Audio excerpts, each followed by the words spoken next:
Nah ini sekarang lebih ke motivasi nih tadi.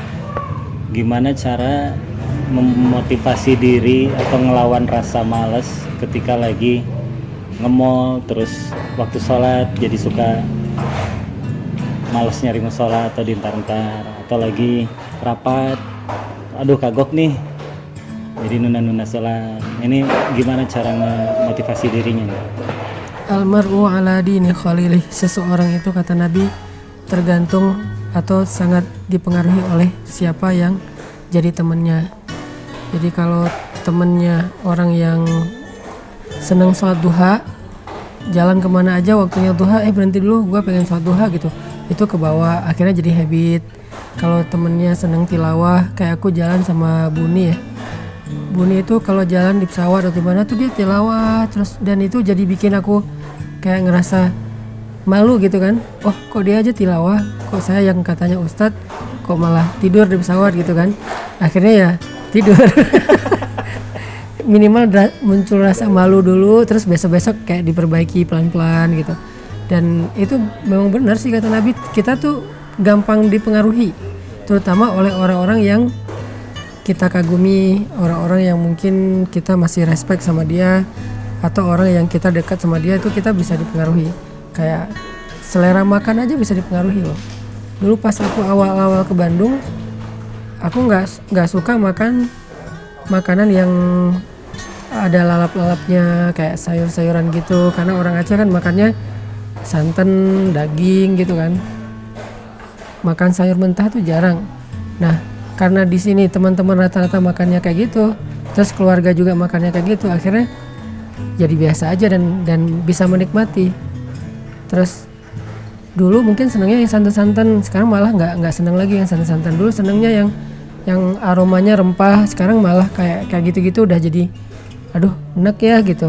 Ini kan selera ini relatif ya, tergantung lingkungan. Nah dalam masalah makan bisa kayak gitu, termasuk dalam masalah amal soleh. Jadi sederhana banget, cari sebanyak mungkin temen geng yang dia punya satu amal soleh yang kita nggak punya. Jangan cari orang yang soleh dalam segala hal, itu susah. Dia hafiz, dia ulama, dia mujahid, dia orang yang dermawan, dia apa. Susah nyari yang kayak gitu, karena yang kayak gitu tuh terkumpul hanya di sosok Rasulullah, sisanya di split ya, di share ke banyak orang. Ya mungkin ada yang ahli tahajud di antara kita, teman-teman geng kita, ada yang orangnya santun, itu aja yang kelebihan dia. Dia mungkin bukan ahli ibadah, walaupun gak bikin dosa, tapi dia orangnya santun gitu. Dia bukan ahli ibadah, tapi dia orangnya care, orangnya gampang tersentuh. Dia bukan ahli ibadah, tapi dia pola hidupnya sehat. Dia mungkin ahli ibadahnya bukan sholat malam, tapi cuma sekedar sholat duha. Dia tuh zikirnya bukan tilawah yang banyak berjus-jus, tapi dia kayak tangannya gini-gini terus, zikir terus. Nah orang-orang kayak gini kalau banyak yang jadi geng kita sedikit demi sedikit akan terpengaruhi oleh pola hidup mereka, dan itu akan membentuk habit. Kalau udah jadi habit kan ya nggak jadi paksaan lagi ya, dan nggak perlu diniatin serius-serius amat. Gua mau sholat duha, nggak perlu, udah habit aja. Asal waktu jam segitu duha weh, udah jadi lancar, santai gitu.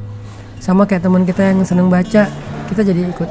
Yang seneng nonton apa, kita jadi kebawa.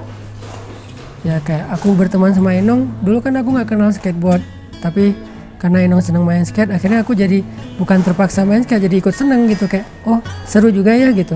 Ntar kalau aku kenal sama siapa lagi kayak gitu, seneng nongkrong ya nongkrong. Jadi almar'u ala dini khalilih, itu benar banget, Nabi nggak mungkin salah. Seseorang itu dipengaruhi oleh siapa yang jadi temannya.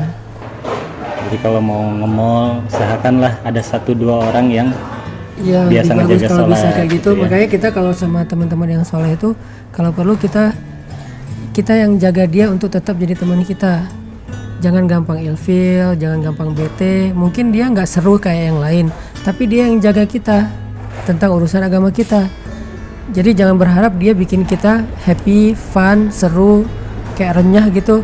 Kita udah punya banyak stok geng yang kayak gitu. Sekarang kita butuh seseorang yang bisa jaga kita, yang dia berteman dengan kita mungkin nggak bisa bikin kita happy, tapi bisa bikin kita aman.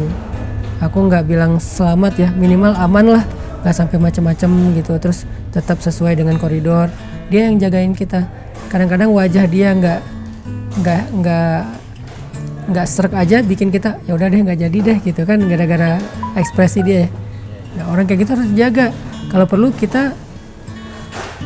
perlu untuk sedikit berkorban supaya tetap punya teman kayak gitu ya berkorban, kayak bayarin dia makan, peduli terhadap kebutuhan dia, karena dia tuh aset akhirat kita, yang menjaga surga kita, yang menjaga ibadah kita, yang menjaga kita dari dosa-dosa tuh dia. Jadi kerjaan dia itu adalah jagain kita, dan nggak ada angka yang sesuai untuk membayar itu, tapi setidaknya kita kayak menghargailah kebaikan dia supaya dia tetap, walaupun dia nggak mengharapkan itu, tapi supaya dia makin sayang sama kita, makin itu harus mencari teman yang soleh dan menjaganya dengan cara apapun.